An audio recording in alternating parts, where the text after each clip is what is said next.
pull her out of the house, and she had remained in the house.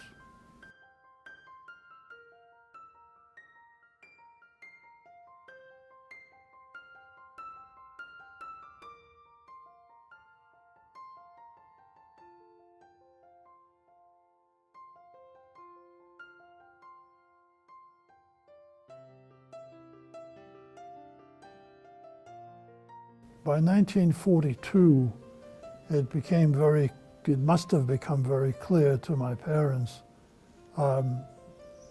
what was going to happen. And particularly in August of 1942 was a very big action during which I think 50,000 Jews were murdered in the city of Lviv. And my father and Rabbi David Kahana, who later became the chief rabbi of Poland and then became the chief rabbi of the Israeli Air Force, and was also chief rabbi of Argentina at one point. He was a friend of my father's, and the two of them were asked by the Judenrat to go and meet with Metropolitan Andrei Sheptytsky of the Ukrainian Uniate Church.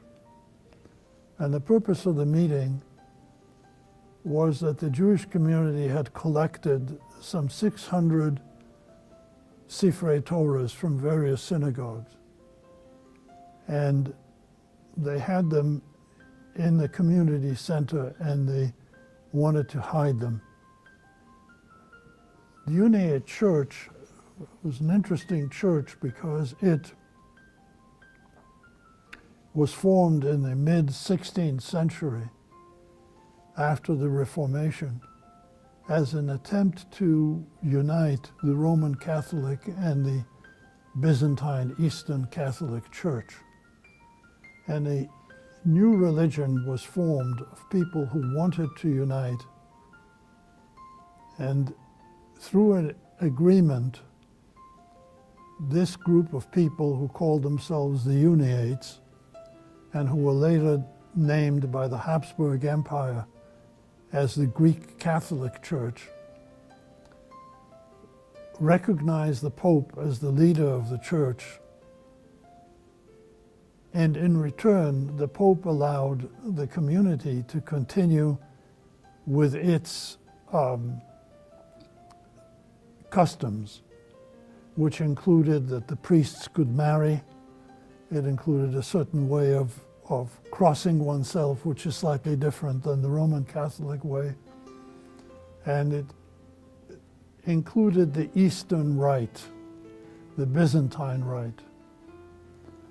And Metropolitan Andrei Sheptytsky became the head of that church in what is today Western Ukraine, then was Eastern Poland, and in Western Ukraine. In 1895, I believe it was. And so by 1942, he had been in that position for a long time. He had studied Hebrew. He was known as a friend of the Jews in that whenever he would come to a village and a delegation of his co-religionists would meet him, there would always be a Jewish delegation coming with a Sefer Torah. And it was well known in the Jewish community that he would get out of his carriage and he would always first approach the Jewish community before he approached his co-religionists. And he would kiss the Sefer Torah, and he would then address the Jewish community in Hebrew. And so I'm giving this in order to understand why the Jewish community would think of him in terms of turning to him. That meeting took place on August the 12th, 1942. And these two rabbis, on behalf of the Jewish community of Lviv, went to Metropolitan Sheptytsky in order to ask to hide the Sifrei Torah. The Metropolitan stated that he would be happy to hide them, but he had no way of transporting them. And then he asked personally the two rabbis how they were doing and about their lives. And the discussion came to the children. And at that point, my father must have asked Metropolitan Srutitsky whether he would be willing to hide his two sons.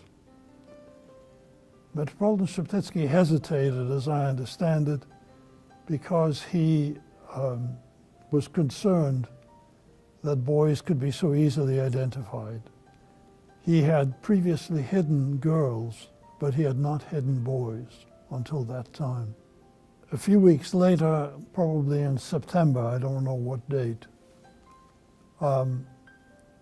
my father made two very dangerous trips from Stüritz to Lviv to the palace of the Archbishop, first with my brother and then with me.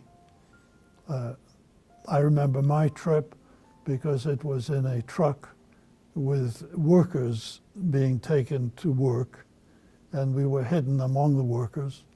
The smell was overwhelming. I was, of course, small, and of course, had we been discovered, we would have been shot, but fortunately we weren't. And we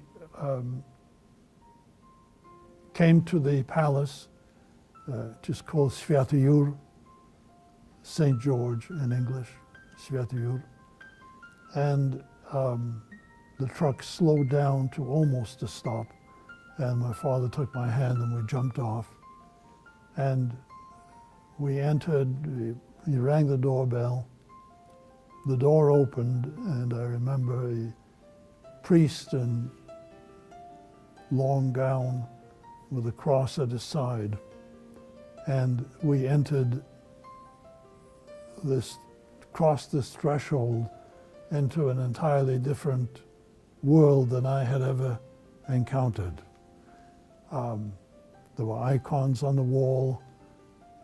There was a hushed silence everywhere, carpeted floor, and the smell of incense. And it was such a stark contrast with the world, with the turmoil and the balagan that existed and the crowding that existed where we lived. I was taken to see the Metropolitan, who was by then an old man. He was in a wheelchair. He was covered by a blanket. He asked me to come close, and I did. And he patted me on the head. He said something. I have no idea what it was. I'm not sure I understood it. And it became obvious to me at some point that I was going to be left there. I was at that time 7 years old. And I don't know how much I understood. It's very difficult to put yourself in the mind of a 7-year-old. But I do remember that at some point I started to cry. My father took out a handkerchief, gave it to me, and he left.